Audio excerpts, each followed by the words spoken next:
As part of his campaign to defeat this resolution, Musk has been spreading an enormous amount of disinformation and outright lies about what is in the bill. He said that the measure would include a 40% pay raise for Congress. That's a lie. It is a 3.9% increase, the same as federal employees are receiving. Hello, everybody. As I am sure you have heard, there is a lot that's going on here in Washington, D.C. So let me say a few words and try to explain it.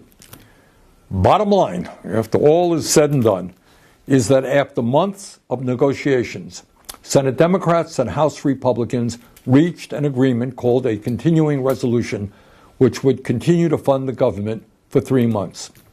Frankly, that agreement was not something that I was all that excited about, but it was better than nothing. And I was prepared and am prepared to vote for it.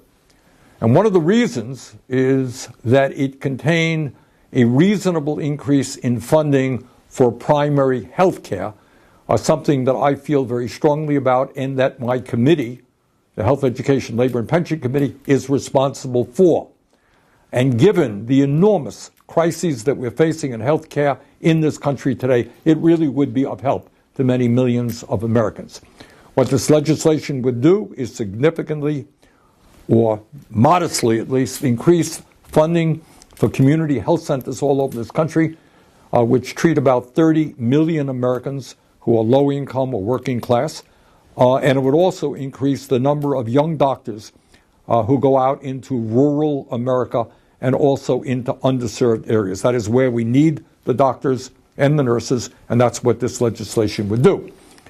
In any case, within the House of Representatives, the Republican House, and the Democratic Senate, there was widespread agreement on this resolution, and it was just about ready to be passed. In fact, the Republicans posted it on their website. We were ready to go. But then, out of nowhere, the wealthiest man in the world, Elon Musk, began tweeting his opposition to this legislation. In fact, he was very blunt about it. He told Republicans that if they voted for this proposal, which they had already agreed to do, he would take out his wallet and spend as much money as it took to defeat them in primaries and drive them out of office. You got that? Take a deep breath and appreciate what's going on here. The wealthiest person in the world, who spent at least $277 million to elect Donald Trump in a Republican Congress, has now claimed complete ownership of that party. And what he is saying is, hey, Republicans, forget your constituents, forget your constitutional responsibilities. If you don't do what I, Elon Musk, want you to do, you're out of office.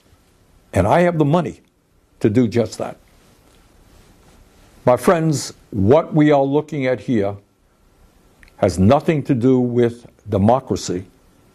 What we are looking at here is oligarchy. This is up and up. Government by the billionaire class for the billionaire class.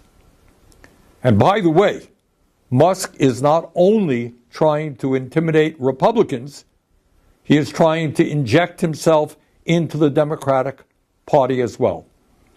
He is threatening to target Democrats who are standing up to him and his agenda. Further, and very dangerously, and this is the guy you know who owns Twitter, as part of his campaign to defeat this resolution, Musk has been spreading an enormous amount of disinformation and outright lies about what is in the bill. He said that the measure would include a 40% pay raise for Congress. That's a lie. It is a 3.9% increase, the same as federal employees are receiving. He said that this legislation would fund bioweapons labs. Not true. In fact, it provides funds to protect Americans from emerging infectious diseases. He said that the country would be just fine if the government shut down. Really? Here's what happens if Mr. Musk gets his way and the deal implodes. Funding for kids' cancer research gets cut.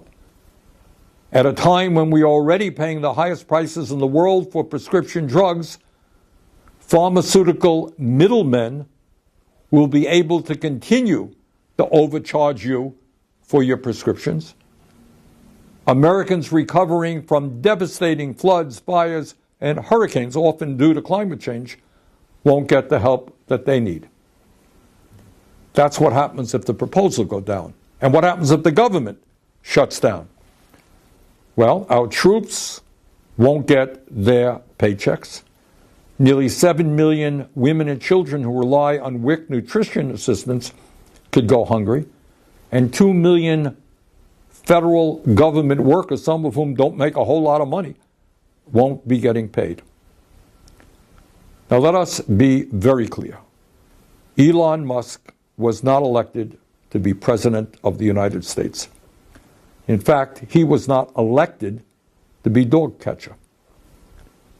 And by the way, what all of this hoopla is really about, above and beyond everything I'm talking about, is that when Trump and Musk come into power in late January, do you know what their first order of business will be? You think it'll be to fix health care? You think it'll be deal with climate change?